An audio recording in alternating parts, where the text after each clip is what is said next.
Hey friends, it's Ruben with Hi-Fi MIDI. Thanks for joining me for how to program electric bass in your DAW exercise number 7. But first, if you're new to my channel, please hit that subscribe button and notification bell for the latest uploads and live streams. If you like what you see, please give this video a thumbs up and share it on social media. Leave a comment below letting me know what you think of this video. And please support me on PayPal and Venmo. Your contributions help keep this channel going.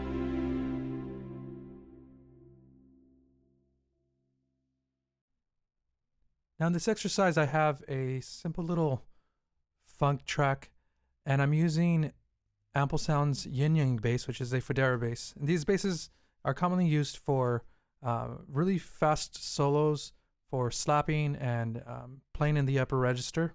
And in this case I'm going to have it playing slap. I'm running it through Amplitude right now to give it a warmer sound. I cut out some of the highs.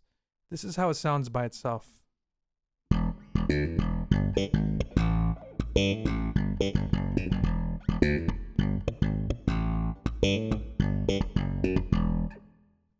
This is how it sounds with the effects.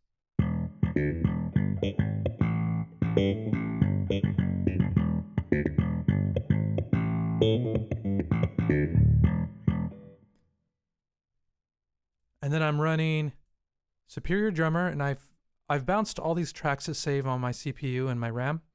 Then I have Keyscape, Wurlitzer, AGF, which is the Stratocaster. I'm using Logic's B3, which is amazing. Session Horns Pro and Omnisphere 2. This is a warm pad. So I've opened up 2 instances of Ample Bass Y.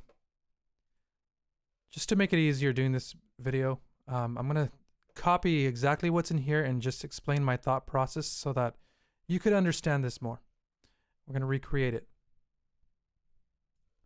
So here's my new instance, and I'm going to create a new riff. I'm going to make it 2 measures long, 4/4 quantize, and make sure that it's synced with your DAW. This one's set to 106. So we're going to start with the notes and rhythm. The first note is on E, so I'm going to click on that. By the way, if you're using Cubase, you can play this and drag the MIDI file directly into Riffer. If you're using another DAW, you have to save your MIDI region as a MIDI file, and then you can open it up within Riffer. That's a little more complicated, but it's doable. So we have E, bum, ba da da da. That's 1, 1, a 2 and a 1, a 2 and a 1, 2.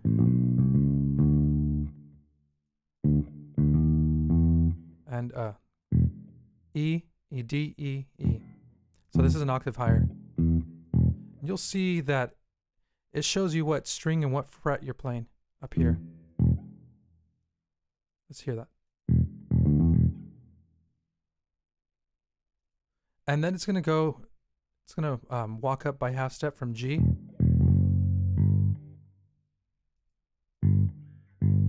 G sharp to A. Notice the even spacing between these. There's 3 notes, 3 16th notes between them. 1, 1, 2, 3, and then 1, 2, 3. Let's hear that. Then we're going to copy this same rhythm minus this note over here. So this is on the 16th note before the second beat. That's going to be an A. G to A, back to A, the low A. Now notice the same melodic pattern as well. This is just basically a transposition of these 4 notes. E, D, E, A, G, A. And then we walk down. Instead of walking up right here, we walk down. G,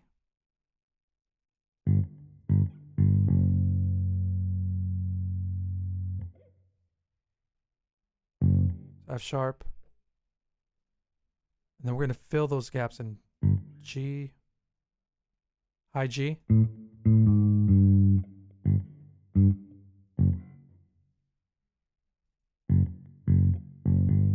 Bum ba da dum. Same rhythm here. To low F sharp. So this is really quick.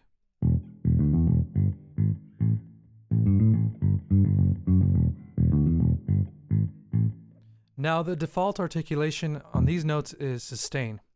And we're going to use slap. This sounds fine just as it is. So I can just insert that and the track will sound fine. But I'm going for that attack of the slap. So what I'm going to do now is select all. I'm going to make these all slap. They're not going to all stay like that, by the way. Then I'm going to click on the velocity and type in 100. I want them to be pretty loud. Let's hear that.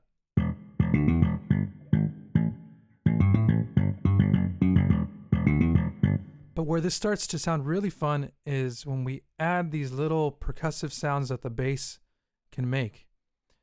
So for example, the pickup to this E, we're going to go to the effects line or the effects track, and then we're going to click once, and the default note is slap left, meaning that you're slapping the strings with your left hand.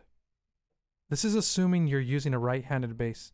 So you'd have your hand over here on the note, and then you would slap the strings. I'm going to drag that down a little bit, make it a little quieter. And we're going to also make it the pickup for this G sharp. And this A. This A.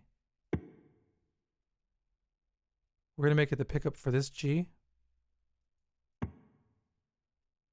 And the pickup for this F sharp. Let's listen to that.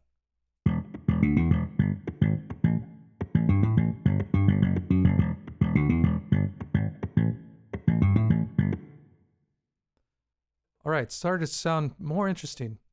And then I have one more articulation right here. This is the accentuation. This is just the sound I wanted. It doesn't have to be 100% realistic the way a bass player would do it. Sometimes these samples might not have the sound that you want or the tone that you want, but as long as you get the sound that's in your head. That's what matters most, I think. I'm going to lower these a little bit.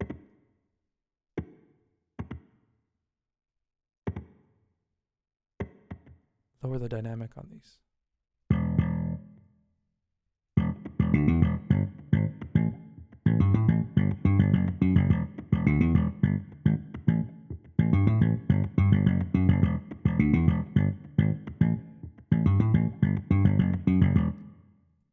Now, these 2 notes on the top, they're right next to each other, and a real bass player would not slap these twice in a row. It's just too fast. What they would do is use a hammer-on pull-off technique. So we're going to make that first note hammer-on pull-off, H-O-P-O. Now you're going to hear a smooth transition from that note to that note. It's very quick, but it makes a big difference. Let's hear that.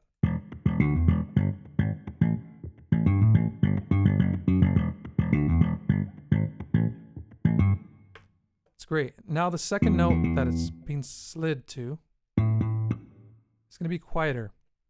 And this is a good time to start adjusting the dynamics of your other notes as well.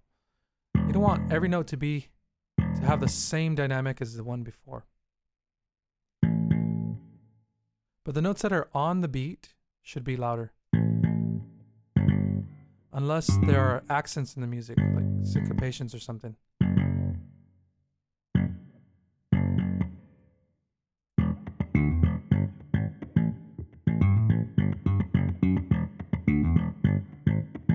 So once you're satisfied with that, remember to save it, because I've done this where I just exited and lost all my work. So save it, then drag to your host, and then it plays.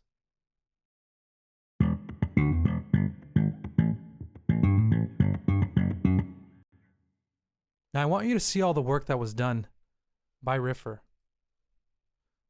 So these are all the notes that we input. This is the work that's done by Riffer. So it saves a lot of time. Now this shouldn't be a replacement for all type of MIDI editing, because this is only for certain types of tasks. So I would caution you with that. Now let's go to the next one. It's this little fill-in right here.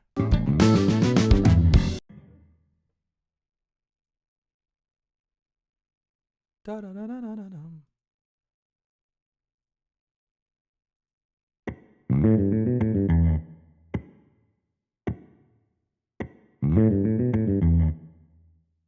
All right, this one's pretty easy. So we're gonna create a new one.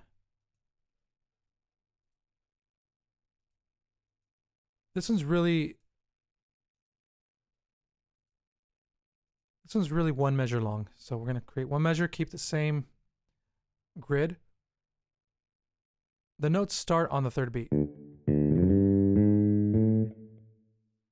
Let's close this window. But 3E and a 4E and 3E and a 4E and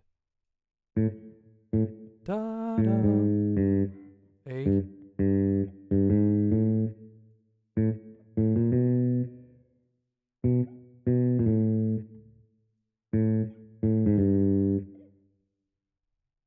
Now I'm gonna.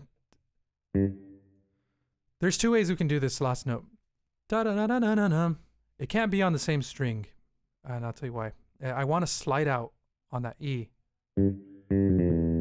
If you do it right here, this is only 2 frets away from the nut, or 1 fret. So it doesn't have much room to slide, and Ample Sound's engine will not let you slide down from that note. What am I talking about? Slide out. So I'll let you hear it. See how it doesn't slide? However, if we have that same note on the previous string, we have a lot of room to slide down. Now it's going to slide.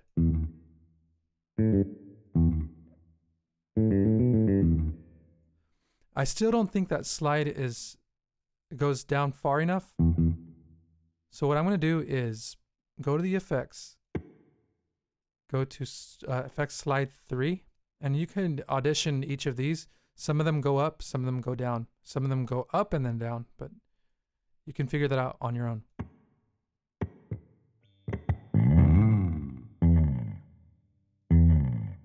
Let's hear that.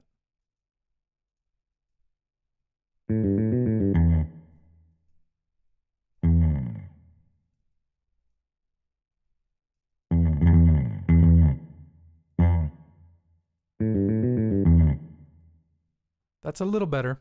And I also want to slide to this note. This is going to be a 16th note from an E.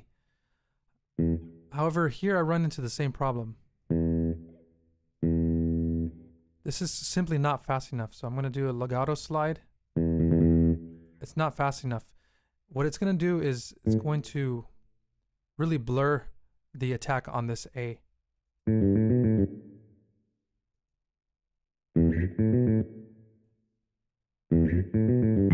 Actually, it virtually eliminates it.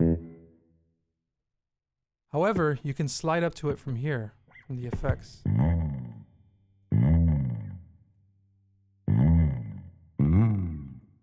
There you go. We want effects 2. And what this is going to do is that you hear it slide up and then slide down. It's going to stop as soon as you hear that A. So it's going to give the illusion that it slid up to that A on purpose.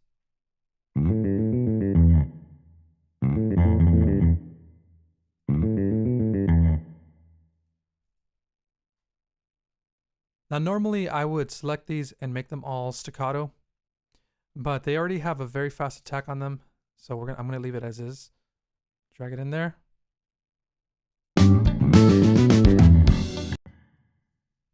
And that's it. So this is very easy. Please remember to subscribe if you haven't. Hit that like button, share, and leave a comment. Thanks for watching. I'll see you next time.